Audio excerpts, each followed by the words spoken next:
Hi everyone, it's Hotsy Malone with Vagabond Souls.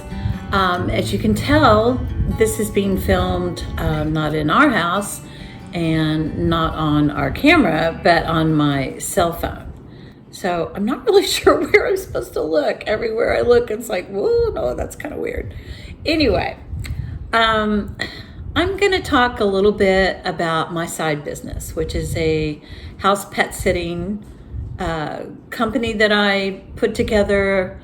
I actually started about 10 years ago, and I was hired by a friend who asked me, hey, we're going on a family vacation, and my mom needs somebody to look after her house and her dog. So I went over and I met this lovely lady and her adorable dog, Baylor. And it was a really great situation. There was another dog that was going to be staying there, which was her daughter's. And so literally they had inside-outside access. I just had to feed them twice a day and make sure they had water and water the plants and just look after the home, take mail in, that sort of thing. And so I did it, and I had such a great time because it was kind of like, going to stay in a fancy hotel because this was a really beautiful home. And so I thought, oh, I like that, and I'll start doing it again. Well, it turned out I actually started pet sitting for this entire family at some point or another. She has several daughters, and two of them live kind of in the same vicinity as her, and so I would stay at her home and do her dog, and then go over to one daughter and do hers, and then hop over to another daughter's house and do theirs. So after that, I started getting other offers with friends and word of mouth to where I built a really nice little business. So I can remember in those early days, like if something would end or like a client, I wouldn't hear from them again, or it would, it had only been sort of a one-off thing because they had a sitter, they just weren't available during that time.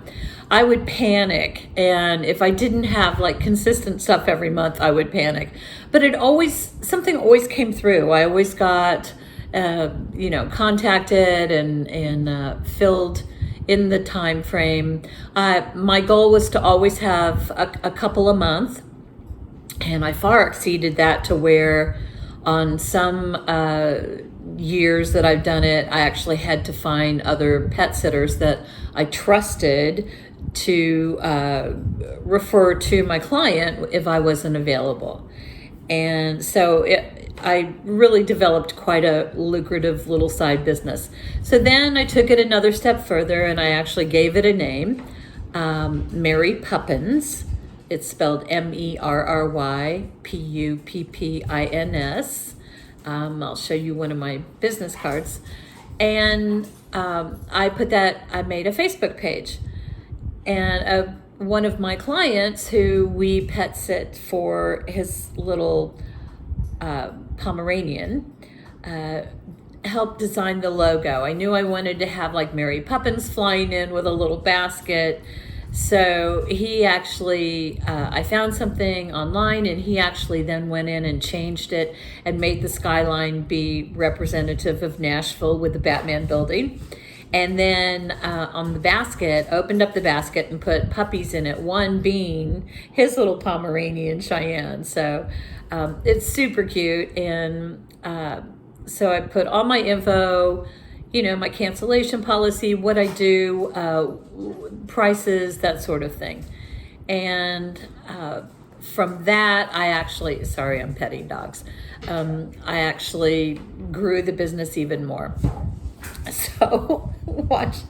So I was going to tell you, if I'd had any kind of weird situations, I did have a pet sitting thing where I also sat for two ferrets, and I'd never been around ferrets. They are absolutely adorable little creatures. They do stink, but they're so funny and they're so like Gumby. There's no like backbone to them. They're just like, ugh. But they're super fun to watch, and they love to go through tunnels. And one day I lost one of them. I couldn't find it in this little bathroom that I would put them in to play. And it turned out that it had curled itself inside the wastebasket and was kind of covered in toilet tissue. It was, so I was like rummaging through there and I found it. I've looked after fish. I have a client that has 3 large German Shepherds, and they think they're lap dogs, and they're so sweet, and I love them all. And then she has like 4 cats. They're all the cats are like rescue kitties. I think all the animals are rescue, but the kitties just kind of show up, and she feeds them and takes care of them. And so that's probably my busiest place because it's, like 7 animals. I've never done any large animals like horses or goats or any of that. I primarily stick to dogs and kitties. I have had some sad situations, unfortunately. That first dog, Baylor, I was watching him while his owner was having surgery. And I noticed that he was very lethargic, not his normal self, drinking tons of water, kept me up all night wanting to go out. And so when my client got back home from the hospital the next day, I mentioned to her that I was concerned about Baylor because he was not acting his normal self. So she asked me if I would take him to the vet. Took him to the vet, and we didn't have an appointment, and they were super busy. So I think I sat there with him for about 3 hours or so until we could be seen, and brought him in, and they immediately told me to take him to Blue Pearl in Cool Springs, which I did. I had one of the other dogs with me too, who loved to ride in the car, so I was having to look after him as well. But so we got to Blue Pearl, and those people were fabulous and brought him in, and they checked him out and then told me that they wanted to run some tests and that he would be staying overnight. So I headed back home, or to their house, and as soon as I walked in the door, she was up. Now, mind you, she just got home after surgery, but she was up getting dressed because her daughter was going to come and take her and her granddaughter out to say goodbye because they had found a tumor, some horrific thing, and did not expect Baylor to make it through the night, which unfortunately he didn't. So that was absolutely devastating to me. Even now when I think about it, he was such a cool dog.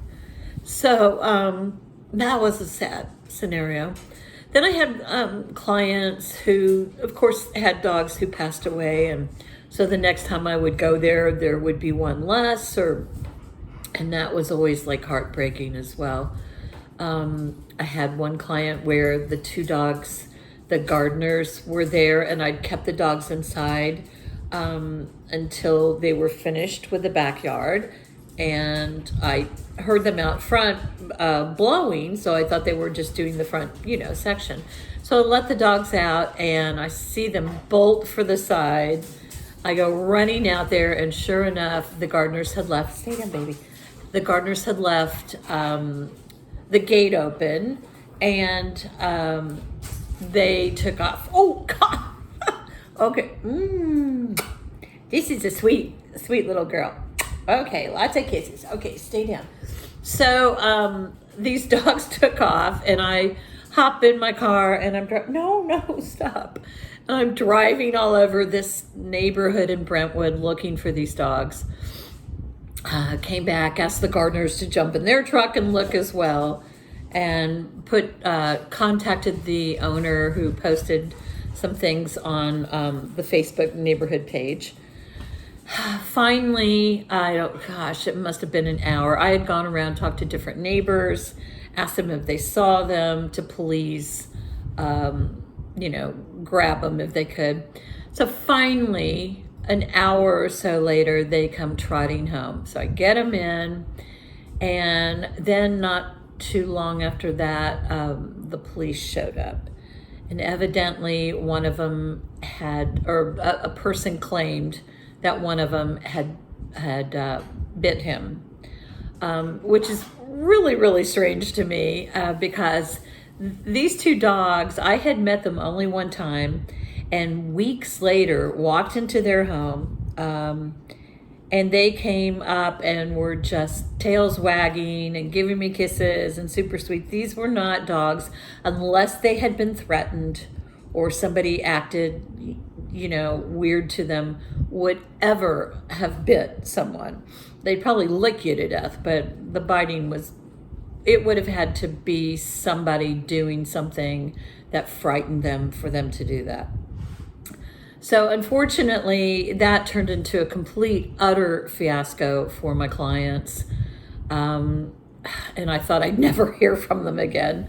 But they're lovely young people, and they did call me, and so I have, continued to watch their animals. So when I go off on this 4-month adventure, I'm not going to be available, and so I have been trying to find someone that I feel confident. The person that I did used to use moved to Florida, and so she's not available anymore. And I just don't know anyone else that I really trust, because you are staying in the person's home. Sometimes you're organizing things that are going on, that, housekeepers, this, that, making sure packages are brought in, making sure gardens are watered, or whatever. And while you're also looking after their animals. But I've still got time to worry about that. It's going to be sad for me, because I know there will be some clients that I probably will end up having to, say goodbye to, because they travel quite a bit, and they're going to need somebody who's, again, a reliable, there all the time, available kind of person. I'm hoping that some clients that don't travel as much will stick with me, because I think that we will most likely be doing long runs and then home. Oh, I'm getting love nibbles. And we'll be home for a few months while we regroup and save some more money, and then take off again. So I'm hoping that I am able to keep some of those clients. And anyway, I guess that's about it. I didn't want to take too much time, but I did want to let you know about something that is very special to me, and it is another source of income for me. It used to be my gravy money, and then it became a really my how I make it every month money.